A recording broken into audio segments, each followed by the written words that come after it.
Mr. Speaker. Honourable Shane Jones. Tēnā tātou katoa. So let me begin by broadcasting to every taxpayer that this is a piece of legislation that actually puts in place a scheme which they will go on paying for, whilst at the same time the architects and the government give them daily, weekly, monthly lectures that there's not enough money to go around. Right. There is enough taxpayer largesse for them to reward the vested interests and the corporate forces that actually sustain their party's support base. This is a shocking and utter ravaging, sir, of our tax base.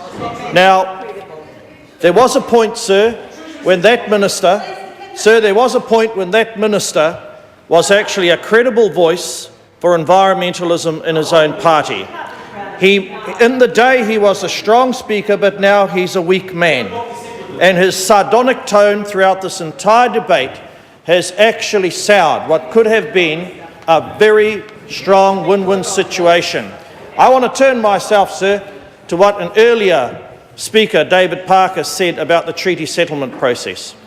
When our country has international obligations, which the Kyoto Protocol represents, and climate change obligations actually affect all New Zealanders, National Party, despite your desire to partition Māori and Pākehā, there are no differences, hone harawira notwithstanding, between a Māori emission and a Pākehā emission. And this notion that you can cut a side deal for the Ngaitahu tribe brings into incredible disrepute the whole treaty settlement process. Actually, sir, in the time when we were in government, we had a very senior lawyer, a QC, and if memory serves me correctly, a QC that was agreeable to the Ngaitahu advisors as well. That QC went acre, rood, perch through the entirety of their settlement and did not find a basis for reopening that settlement and giving them an opportunity for further lucre, whilst at the same time people who have similar classes of assets will not get that privileged treatment. This is from the person and the party who railed about iwi and kiwi. They are giving a sweetheart deal to one community in Māoridom, and they are foisting it on the rest of us, and they will not release the advice or the papers as to why that tiny segment ought to get this privileged status. There is no way whatsoever as to why they should shirk their international obligations standing side by side with the rest of us. Now, sir, if it's an industry, if it's a sector where we've got to go through a transitional stage, our colleagues have already addressed that fact. Of course, there was always going to be a transition. Of course, there's always going to have to be offsetting features. But that's different from choosing one privileged group on the basis of their tribal claims process. And that's why, sir, that the fact that the Māori Party continued to oppose the introduction of an ETS that was intensity-based after a small degree of lobbying in the South Island, they have rolled over. Now, what they have yet to explain, sir, is that this is a massive shift of burden and financial liability from the corporate interests onto taxpayers. Now, that's the sort of thing that happened in the 60s, the 70s, and it was actually our party that reversed that very bad trend. Now, what's happened today is that despite all the camouflage and the rhetoric around climate change, what they're doing, sir, is effecting the transfer of this burden. And they're being aided and abetted by the Māori Party, a group who stands up every week and reminds New Zealanders how hard done by Māori are. So what are they going to do? They're going to cuddle up to the international investors who continue to threaten, who continue to swagger, give us what we want or we'll take our toys elsewhere. And who did they pick off? They picked off the Māori Party. The very people who have made a reputation, who have created their own status through exaggerating the level of woe, economic plight, but perversely enough, they buy into a scheme, sir, that actually worsens the taxpayers' ability to address the very things that they believe lie at the core of their identity: equity, fairness, justice, special pleading, secret deals, sellouts. Sir, they will not be able to get away with it. Now, at this stage, sir, naturally we look forward to the fact that the Māori Party may be able to change their mind at the Select Committee.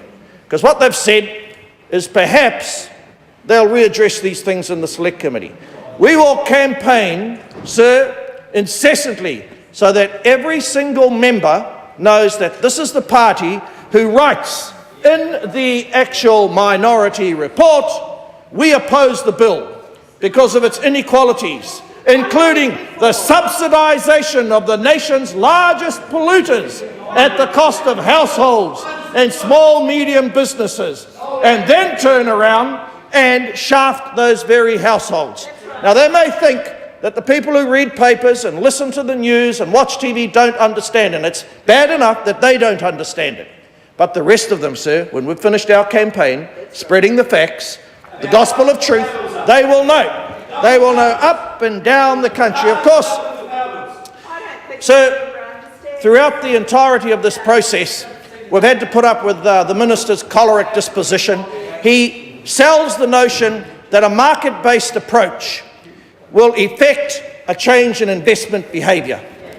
That if we can use an ETS model so that investment decisions will be given signals, if you continue to invest in this particular way, then we are going to impose further levies upon you, because it's not right that the entirety of the nation should bear the burden for the privileged status of a narrow range of shareholders. That's what he started off saying. But in actual fact, you cannot have a market-based solution, sir, if you do not have a cap. It is akin to us changing the fisheries quota system. You can catch your quota, but by the way, we'll stop sustainability measures now, we'll remove the cap, and you can catch as much quota as you like. You can catch as much fish as you like, and if you've caught the last fish in the sea, we'll get the taxpayer to actually meet the costs of it. Now, that's not only absurd, but it's actually very sad, because that's an accurate reflection of how one of the key principles underlying this minister's approach originally: we will maintain a market system. We will not go for a tax.